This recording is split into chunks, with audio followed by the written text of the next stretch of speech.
nsemmilkom nilqakom għal programm Il-Vuċi tiegħek din id-darba ftit b'differenza li xista li bdiet ukoll il-kampanja elettorali għall-elezzjonijiet tal-Parlament Ewropew u tal-Kunsilli Lokali se nkunu qegħdin inwasslulkom dan il-programm minn Malta, intervisti mal-MEPs tal-Partit Nazzjonalista David Casa, Roberta Mezzola u Francis Zamid-Demek.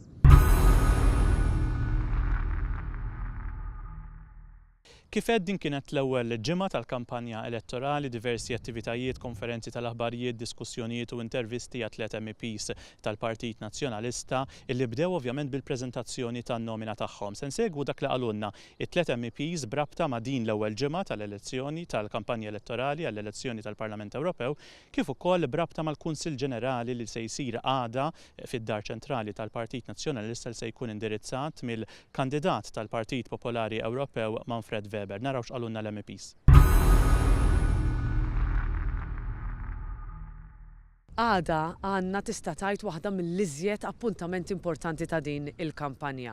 Manfred Weber li huwa l-kandidat biex ikun il-President tal-Kummissjoni Ewropea ġej jindirizza Kunsill Ġenerali straordinarju tal-Partit Nazzjonalista, ġej biħbiberija u ġej ukoll bi pjan. Il-programm tagħna li nissalvagwardjaw is-servizzi finanzjarji tagħna, li nkomplu nisqu fuq l-iżvilupp ekonomiku tagħna, li nkomplu ninvestu fl-ambjent, li nkomplu ninvestu fiż-żgħażagħ tagħna huwa l-pjan ta' Manfred Weber. U għal 5 li ġejjin fil-Kummissjoni Ewropea, jiġifieri kull proposta li ġejja f'termini ta' liġi, kull deċiżjoni li tittieħed fil-Parlament Ewropew ser ikollha dak il-pjan bħala bażi tagħha. Aħna ser nilqgħu lil Manfred Weber biħġarna, b'ottimiżmu, b'ħafna persuni attivi Maltin u Għawċin li ser jilqgħu l-Manfred Weber u jgħidulu dinja Malta aħna nixtiequ li nkomplu nimirħu fiha.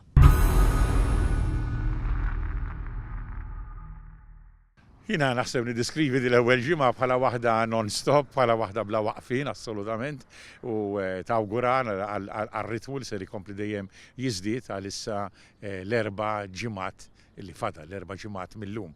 Jiġifieri bħallum ġimgħat inkunu dan il-ħin fl-eluq tal-aħħar sija u nofs tal-ħin tal-votazzjoni, jiġifieri. Daqshekk qegħdin issa viċin. Il-tnejn fis-7 ta' filgħaxija għalqu n-nomini, kif nafu min-naħa tal-Partit Nazzjonalista kellek 295 persuna li ppreżentaw ruhom għall kunsill Lokali għaliex mal-Parlament Ewropew għandek ukoll l-elezzjoni tal-Kunsill Lokali, kellna wkoll il-konferma tal-10 kandidati li aħna sa 2 filgħaxija kollha issottomettejna n-nomina tagħna, jiena gburi li ser narġa' nkun fil-lista tal-Partit Nazzjonalista. Il-tnejn mbagħad wara li għalqu n-nomini kellna l-ftuħ ħanajtek tal-kampanja fil-livell tal-partit fil-konferenza tal-aħbarijiet li saret mbagħad madwar nofsija wara u l-għada, l-ewwel mela ġurnata issa tal-kampanja uffiċjali, jiena qattajta kollha kemm hija għawdex ritt li l-kampanja uffiċjali, apparti li jien nimur għawdex ħafna, nibdija hemm ukoll. Qattajt filgħodu in-Nadur, żort anki xi nies ġewwa ir-Rabat, ġewwa Victoria, warlof sinar Għajn Silem, numru enormi ta' familji laqgħuni, tiltaqa' man-nies fid-djar tagħhom, in-nies fil-pjazzez, in-nies li jkunu qegħdin fejn naf jieħdu xi ħaġa ġewwa bar jew nies li qed jixtru ġaħwienet iltqajt ma' daw kollha. Komplejt mbagħad filgħaxija fejn kelli anki gathering għand familja ġewwa il-qala Għawdex u mbagħad tard pjuttost filgħaxija ġejt lura Gburi l-ewwel ġurnata għamilta hemmhekk. Komplejt mbagħad b'aktar home visits fil-kumplament tal-ġimgħa f'partijiet oħra ta' Malta, minn ta' Sliema, ħal-Qormi u numru ta' postijiet oħra li jiena qed inżur. Nista' ngħid ukoll qed nitkellmu fuq il-kampanja elettorali li dalgħodu għamilt ħanajtek launch uffiċjali tal-istess kampanja tiegħi. Nirringrazzja minn hawnhekk lill-ex kap tagħna, l-ex Prim Ministru tagħna Lawrence Gonzi li ġie hemmhekk u għamel diskors li għalija huwa kommoventi anki fejn huwa tkellem għar-rigward tiegħi. Kelli diskors ieħor minn ħabib personali kbir li huwa ex Ministru, ex Viċi Prim Ministru, huwa wkoll ex Kummissarju Ewropew Tonio Borg li għamel diskors ieħor importanti ħafna. Naturalment ma naqax id-diskors tiegħi wkoll mbagħad l-eluq u għal dan u nirringrazzja minn qalbi ħafna wkoll lill-kap Dr. Adrian Delija.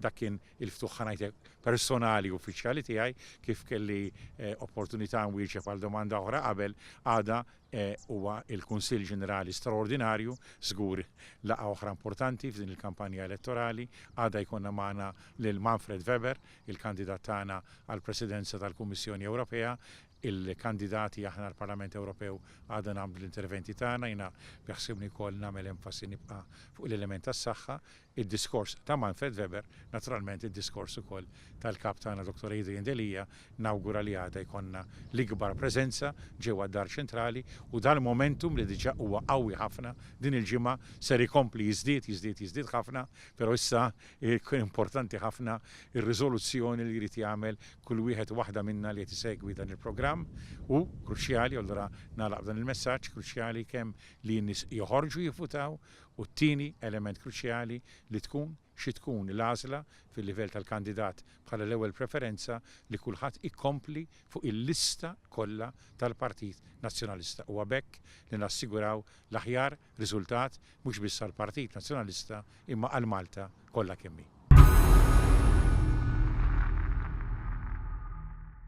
Naturalment, l-għonet trid nirringrazzja l-kap tal-partit Adrian Delija li aċċetta il-nomina tiegħi u l-partit reġġa talabni biex nikontesta l-darbohra, però onorat naturalment li il-nomina tiegħi ġiet iffirmata minn Edi Fenekadami, minn Lawrence Gonzi u minn Simon Busuttil, kif ukoll mill-mamma tiegħi. Rrid nirringrazzja u hekk li aċċettat ju wkoll li tiffirma il-nominazzjoni tiegħi ġina kieku mingħajr il-support tal-familja ma naħsib li nkun nista' nagħmel dan ix-xogħol kollu.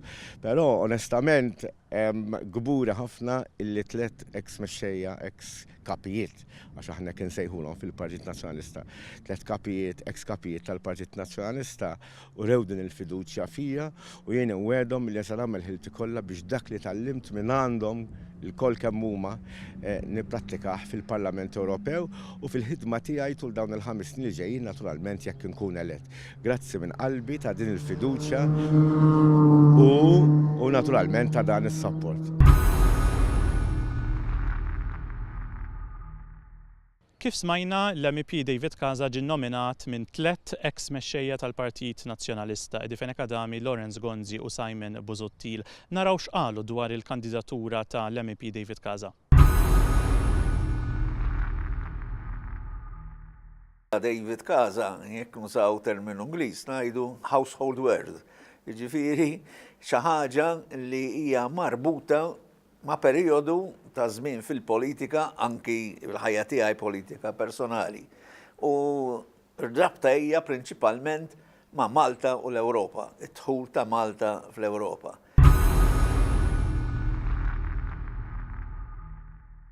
Għalija David jirrappreżenta persuna li kien dejjem leali, konsistenti, sod fil-valuri u fil-prinċipji tiegħu, persuna ideali li jirrappreżenta dawk il-valuri tipikament tal-Partit Nazzjonalista.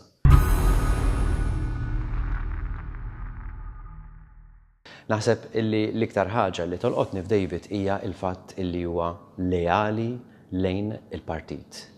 Imma aktar minn hekk leali lejn dak li l-partit jirrappreżenta, jemmen fih, il-prinċipji u l-valuri tagħna.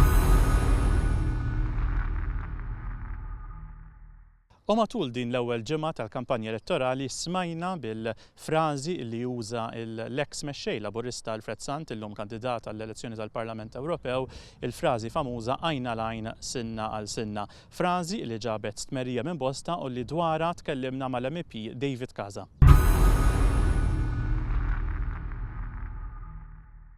Sa fejna fina anka l-Partit Laburista kienet ikellimna fuq Malta tagħna l-kol, tista' ma taqbilx magħna imma tista' taħdem magħna. F'daqqa waħda Alfred Sant fakkarni fi żmien meta kien hu kap tal-Oppożizzjoni, niftakar diskors mimli esteriżmu li kien għamel darba waqt kampanja elettorali, jeddet bajna l-għajnu sinna l-sinna. Ma nafx għalfejn qed jieħu din l-attitudni li issa fejna fjena fil-Parlament Ewropew f'dawn l-aħħar 5 snin ħdimna ħafna flimkien ma qbilniex fuq kollox, kien hemm mumenti naturalment fejn ma qbilniex, però ma naħsibx li għandna nibdew b'din l-attitudni illi se nkissrek, kull ma qegħdin nagħmlu aħna niġġieldu l-korruzzjoni. Illi sa fejna fina nkuriet li Konrad Mizzi rriżenja, issa għaliex aħna wkoll qegħdin nippruvaw nagħmlu ħlitna kollha biex niġġieldu l-korruzzjoni, biex ikollna istituzzjonijiet demokratiċi, biex allura ma jkollniex ir-reputazzjoni ta' Malta imkissra. Qegħdin nagħmlu dak li anka hu kien qed jidillu sa ftit ta' żmien ilu illi kien qed jagħmel ħsara lil pajjiżna. U allura donnu issa f'daqqa waħda fil-li jgħidenna li Konrad Mizzi għandu jirriżenja, fil-li f'daqqa waħda jiddefendih bil-mod ta' kif qed jagħmel, naħseb dan huwa żball minn Dottor Alfred Sant. U anka il-mod ta' kif illum jitkellem dwar l-Unjoni Ewropea, dunnu qed inessina li kien għamel kampanja qalila kontra sħubija ta' Malta fl-Unjoni Ewropea u jipprova jbella ħinna li ħadem favur l-Unjoni Ewropea, jiena naħseb ħadd ma qed jemnu u nappellalu lilu lil kandidati kollha li ħajkontestaw għall-elezzjonijiet tal-Parlament Ewropew, aħna rdu naħdmu flimkien mhux neddu lil xulxin. It-teddid naturalment lilna ma jbeżżanix, dak li bdejna se nkompluh u se nkompluh tal-aħħar minkejja t-teddid li jiġi min-naħa tal-Partit Laburista.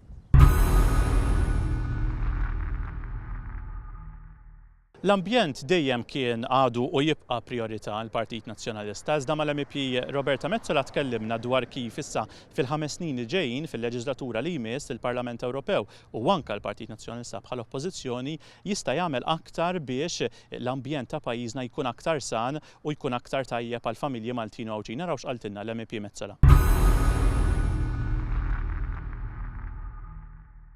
Dan jibqa' qasam ta' priorità għalina kemm meta l-Partit Nazzjonalista kien fil-Gvern u l-Partit Nazzjonalista fl-Oppożizzjoni. Jien li nitkellem dwar dan il-qasam tul dawn l-aħħar 5 snin u ser inkompli jekk l-elettorat jażel li jerġa' jagħtini l-pożizzjoni ta' membru tal-Parlament Ewropew għal 5 snin li ġejjin. X'kienu s-suġġetti li aħna ser inneħħu sal-aħħar tas-sena d-dieħla dak it-tip il-prodotti tal-plastik li inti tużhom darba biss. Kull meta mmur jiena mat-tfal tiegħi f'postijiet bħal dawn naraw prodotti mormijin li dawn sena wara sena ser jibqgħu jew iżjed perikolus minn hekk jispiċċaw fl-ibħra tagħna bil-konsegwenza li għandna iżjed plastik milħut fl-ibħra. Dan huwa xi ħaġa li aħna ilna ngħidu imma aħna l-ewwel ġenerazzjoni ta' politiċi li tista' tgħid li qed nagħmlu xi ħaġa dwarha. Deċiżjonijiet, liġijiet li ser jimpattaw lil kulħadd ħalli n-natura tagħna tkun aħjar. Jiena l-iktar ħaġa li tbeġġani Matthew huwa li nħares lejn pajjiż li kull roqa ħadra li għad baqalna qed inneħħuha biex nagħmlu triq, biex nagħmlu car park, biex nibnu l-bloks tal-flazzijiet. Hemm bżonn li nħarsu li jkollna viżjoni iżjed ċara ta' fejn irridu immorru f'dan il-pajjiż. Kif ser inkomplu nassiguraw li t-tfal tagħna ser ikomplu jkunu jistgħu jaraw u jqattaw il-ħin liberu tagħhom f'postijiet bħal dawn. Dejta li turina li aħna għandna l-iżjed tniġġis fl-arja ma tagħmlilniex kuraġġ imma aħna mill-oppożizzjoni qed nipprovdu viżjonijiet alternattivi, liġijiet alternattivi li verament bihom pajjiżna jista' jimxu l qudiem. Is-saħħa huwa settur li fuq tkellem u ħadem diversi drabi l-MEP Francis Zamid Demek. Matul din il-ġimgħa segwejna konferenza tal-aħbarijiet indirizzata mill-MEP Zamid Demek kif ukoll numru ta' stqarrijiet brabta ma' dan is-settur. Naraw eżatt x'kien il-messaġġ ta' Zamid Demek dwar is-settur tas-saħħa. Il-messaġġ tiegħi kif għamilt anki enfasi fil-konferenza tal-aħbarijiet li għamilt flimkien mal-kollega tiegħi Stephen Spiteri u anki ma' numru ta' kandidati tagħna anki għal kunsilli lokali huwa kif issa dan il-gvern jixxaħħaħ mas-settur tas-saħħa. Dan huwa l-iktar settur importanti. Mela tajjeb, mela għall-korruzzjoni għandna flus kemm irridu, għan qalba għandna flus kemm irridu. Nafu li llum il-korruzzjoni qed tiswa lill-poplu Malti 725 miljun euro fis-sena. Mbagħad għas-saħħa jekk tħares mela għal dak li tkellimna dwaru waqt il-konferenza tal-aħbarijiet tara għandek dawn it-tfal ibatu minn din il-kondizzjoni flok jingħataw l-aħjar mediċina li allura biha huma jkunu jistgħu imorru għall-aħjar. Qed jingħataw mediċina li hija orħos u l-mediċina li orħos tfisser li flok imorru l-qudiem qed immorru lura. U meta din hija sitwazzjoni anki ta' minn tfal li jkunu hyperactive li għandhom kondizzjoni li hija komuni u allura l-gvern dik ma jindirizzaħiex. Jiena kif spjegajt ukoll fil-konferenza tal-aħbarijiet dan huwa bis-sintomu ta' problema ħafna iktar wiesa. Aħna reċentement kienna l-każ pereżempju dwar injezzjonijiet marbuta mal-kanċer ċervikali. Anki hemm il-gvern jispiċċa jażel l-orħos. Issa jiena nista' nifhem li l-gvern probabbilment għadu marbut anki b'regoli ta' procurement li huma antikwati, spjegajt inti ma tistax titratta l-mediċina daqskemm kieku qed toħroġ tender biex fejn tieħu fornitura ta' siġġijiet tal-offiċi, trid tuża sistemi differenti, trid tuża wkoll il-prattiċi li hemm f'pajjiżi Ewropej għaliex aħna nitkellmu fuq mediċina aħjar. Fir-realtà f'pajjiżi Ewropej din il-mediċina aħjar tingħata. U dan kien il-messaġġ. Tkellimt ukoll dwar li s-saħħa tkun priorità. Priorità għal dan il-gvern għandha tkun f'Malta u llum qed narawha bħala priorità wkoll bħala parti kruċjali anke mill-programm tal-Partit Popolari Ewropew għal 5 snin li ġejjin. Jiena reċentement iltqajt ma' Manfred Weber. Manfred Weber kif nafu ser ikun ukoll magħna għada fil-laqgħa tal-Kunsill Ġenerali Straordinarju. Manfred Weber huwa l-kandidat tagħna biex ikun il-President tal-Kummissjoni Ewropea u parti mill-politika mill-programm tiegħu huwa li jagħti priorità lis-saħħa u b'mod partikolari anki biex neliminaw il-pjaga tal-kanċer fis-snin li ġejjin. Kif rajna mill-ewwel messaġġi tal-Partit Nazzjonalista f'din il-kampanja elettorali għal korruzzjoni qed iħallas il-poplu Malti u Awċu. L-MEP David Casa spjegalna kif il-flus tal-korruzzjoni setgħu jintefqu aħjar bris il-familji u n-negozji Maltin u Awċin. Kif jaf kulħadd hemm diversi affarijiet li qed idejqu lin-nies. Ara, għandna ekonomija li suppost sejra tajba. U rridu nammettu iva hawn min qed jgħix tajjeb f'pajjiżna, però hawn ħafna li mhumiex qegħdin jgħixu tajjeb. Naħseb xi ħaġa komuni illi n-nies qegħdin jużaw li huwa l-kostruzzjoni bl-addoċċ li hemm f'pajjiżna. Propju l-bieraħ sirna nafu b'żewġ inċidenti kbar li setgħu kellhom konsegwenzi koroħ ħafna fi Gwarla Manġa u f'postijiet oħra. Din il-Malta li aħna rridu kif qed taraw warajja hekk. Ma jistax ikun li Malta ġiet mibdula minn hekk għal Malta kollha krejnijiet, kollha storbju, kollha trabijiet. Jien għamilux mortant familja kellha t-tifel tagħha ħabba trabijiet anke marat. Ġifieri għandna min qed ibati dawn il-konsegwenzi. Għandna wkoll min ma jistax ilaħħaq sal-aħħar tax-xahar, l-għoli tal-ħajja sfrenata. Għandna pensjonanti li laqqas jistgħu jixxu l-mediċini. Għandna żgħażagħ illi jridu jiżżewġu u mhux talli ma jistgħux jixxu l-proprjetà tagħhom, talli anke biex jikru qed isibuha diffiċli ħafna. U allura naħseb jekk verament għandna surplus dal-pajjiż, dawk il-flus iridu jintużaw mhux biss biex igawdu tal-klikka, mhux biex igawdu dawk ta' madwar il-Prim Ministru, is-surplus għandu jintuża biex igawdu dawk li sfortunatament ma jistgħux ilaħqu sal-aħħar tax-xahar. Għandna diversi nies illi qed isofru, għandna nies li qed jgħixu f'povertà u dan il-gvern kien wedna li se jeqret il-povertà, kien jgħajjar anzi lill-gvernijiet nazzjonalisti li hawn min qed jgħix fil-povertà. Allura f'daqqa waħda dan tesa'. Allura f'daqqa waħda dawn m'għadhomx jeżistu dawn in-nies, allura verament dan il-gvern jara biss l-istatistika fuq il-kompjuter, ma jgħodx dak l-individwu, dak il-pensjonant, dik il-pensjonanta, dik il-mara tad-dar, dik il-familja illi ma tistax tlaħħaq mal-ħajja. Le, aħna il-kandidati kollha tal-Partit Nazzjonalista irridu nagħmlu ħrietna kollha biex insemmaw il dawn in-nies għaliex hemm bżonn illi l-Istat jisma' l-karba ta' dawn in-nies u dak li qegħdin nagħmlu u dak li se nkomplu nagħmlu jekk jerġa' jkollna l-fiduċja tal-poplu Malti jekk Alla jrid għal 5 snin li ġejjin fil-Parlament Ewropew. Waħda mill-ikbar sfidi li jiffaċċjaw in-negozji f'pajjiżna hija dik tal-burokrazija u kif jista' jkollhom aktar aċċess għal fondi tal-Unjoni Ewropea. Fl-aħħar ġranet l-MEP Metsola żaret numru ta' negozji u tkellmet magħhom dwar kif il-ħidma tagħha fil-Parlament Ewropew tista' tgħin biex ikun hemm aktar fondi li jkunu aċċessibbli għan-negozji Maltin u Awċin. Naraw x'qaltilna. din hija xi ħaġa li ħafna u ħafna negozji kemm kbar kif ukoll żgħar min jimpjega mijiet ta' persuni ma anki min jimpjega biss lill-familja tiegħu jistaqsuna dwaru. Nitkellmu ħafna dwar il-fondi fl-Unjoni Ewropea, hemm ħafna burokrazija li ilna ngħidu li hemm bżonn li tinqata', imma li għandna wkoll huwa fondi ġodda li jiena ħadimt fuqhom ġejt nippreżenthom u hekk nagħmel meta nżur in-negozji Maltin u Awċin biex nitkellmu dwar kif jistgħu ikollhom aċċess għal dawn il-fondi. Żort pereżempju kumpaniji bħal FXB, jew Maghreb Brothers, Fawdesh, żort ukoll kumpaniji bħal Farsons li tkellimt ukoll dwar il-plastik, dwar l-investiment li huma kellhom, dwar il-fatt li ħajjibqgħu jinvestu biex jimpjegaw iżjed persuni u iżjed marketing ta' prodotti Maltin li tant għandna nkunu gburin bihom li għal dawn l-aħħar 20 ta' snin tant investew f'pajjiżna.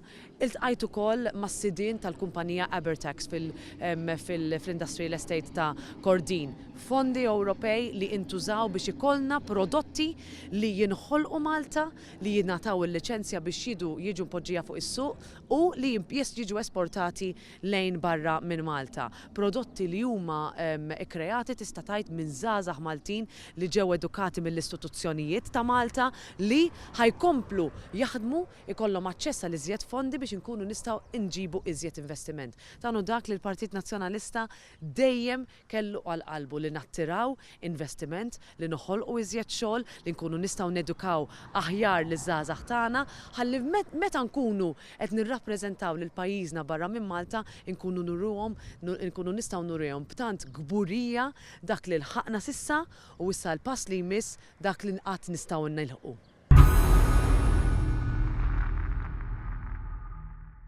Min barra l-partiti politiċi anka l-Malta Business Bureau preżentat il-programm elettorali tagħha għall-elezzjonijiet tal-Parlament Ewropew, dak li jixtiequ l-MEPs li jagħmlu fil-5 snin illi ġejjin. Din il-ġimgħa il-Malta Business Bureau iltaqat ma' delegazzjoni tal-Partit Nazzjonalista mexxija mill-kap Dr. Adrian Delija u li matula kien hemm ukoll il-preżenza tal-MEPs tal-Partit Nazzjonalista. L-MEP Francis Amidimek tkellimna miegħu dwar din il-laqgħa u dwar il-messaġġ tiegħu brabta mal-ħidma fil-Parlament Ewropew għan-negozji żgħar u medji.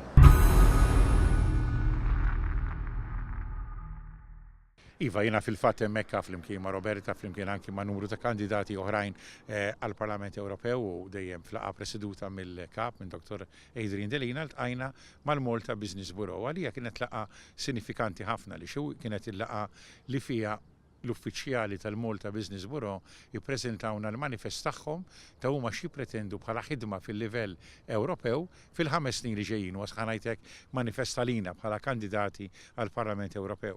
U jiena kelli l-privileġġ li dan il-manifest kont diġà rajtu għax kont riċevejtu elettronikament. U allura fl-aħħar intervent li għamilt fil-Parlament Ewropew diġà kont ikkwotajt minnu. Għaliex dak li huma qed jinsistu dwaru huma dak li aħna fil-fatt qed naħdmu dwaru, huma qed jinsistu dwar il-ħtieġa ta' iktar innovazzjoni, huma qed jitkellmu dwar il-ħtieġa li jkun hemm iktar kompetittività anki favur in-negozji iż-żgħar bħalma huma l-SMEs, huma qed jitkellmu wkoll dwar iktar innovazzjoni, tajjeb? U meta jien ħdimt fuq il-direttiva dwar kif inħarsu il-business bejn l-intrapriża iż-żgħira u dawk li ngħidulhom il-pjattaformi, il-platforms bħal Amazon, bħal Booking.com, dak li kont qed naħdem fuq fid-direttiva kont diġà ltqajt ukoll mal-Malta Business Bureau biex nirriflettu il-pożizzjoni tagħhom. Għaliex għax ara kemm għandek negozji minn Malta li jużaw il-platforms biex jibigħu il-prodott tagħhom. Ara kemm għandek il-lukandiera f'Malta. Aħna nsemmu Booking.com għal Malti li jrid imur jagħmel holiday barra minn Malta. Imma minn turist, minn barra ġej Malta ukoll qed juża dik is-sistema. Mela li ma lukanda ser joffrulu, li ma servizzi oħra turistiċi ser joffrulu. Kif se nkunu ċerti li l-konsumaturi kollu l-aħjar dil u kif ser nkunu ċerti wkoll in-negozji iż-żgħar ikunu ittrattati b'mod ġust, b'mod fair għalihom. Mela dak kollu iva trattajnieh f'din il-laqa, trattajna wkoll suġġetti oħra li huma jridu jiddiskutu magħna bħal sistema ta' taxxa fejn aħna bl-iktar mod konsistenti fil-Parlament Ewropew dejjem iddifendejna id-dritt tal-Gvern ta' Malta u ta' pajjiżna li jażelu li ma' sistema taxxa jrid għal pajjiżna. Kellimtom dwar anki meta jiena kont għamilt intervent biex anki il-liġi li tolqot il-kumpaniji u trasferiment ta' flus jew ta' negozju minn kumpanija għall-oħra noqogħdu attenti kif isiru ir-regoli fl-Ewropa biex il-kumpaniji Maltini kollhom vantaġġ u allura kif iva irridu nkomplu nikkoordinaw flimkien. Irrid ngħid li min-naħa tagħhom huma laqgħu il-fatt li aħna ħdimna b'dan mod regolari flimkien u qbilna li fil-5 snin li ġejjin inkomplu nikkoordinaw flimkien favur dak kollu li jolqot mhux biss in-negozju fl-aħħar mill-aħħar lilna kollha kemm aħna lill-konsumaturi lil min juża servizzi għax iktar ma jkollok regoli tajbin, iktar qed nagħtu vantaġġ lil poplu Malti u għawċi kollu. U bekk, sinjuri, ġejna fit-tmiem dan il-programm il-vuċi tiegħek l-ewwel ġimgħa tal-kampanja elettorali. Nfakkarkom fada fil-Kunsill Ġenerali Straordinarju tal-Partit Nazzjonalista indirizzat mill-kap tal-Partit Nazzjonalista Adrian Delia kif ukoll mill-kandidat tal-Partit Popolari Ewropew għal President tal-Kummissjoni Manfred Weber kif ukoll fil-maratona ġbir ta' fondi li se jkun qed jorganizza il-Partit Nazzjonalista nhar l-erba' li ġej fl-ewwel ta' Mejju. Jiena Matthew Bonnet inkun magħkom bi programm ieħor il-vuċi tiegħek nhar is-sibt li ġej. Sa dakinhar insellmilkom.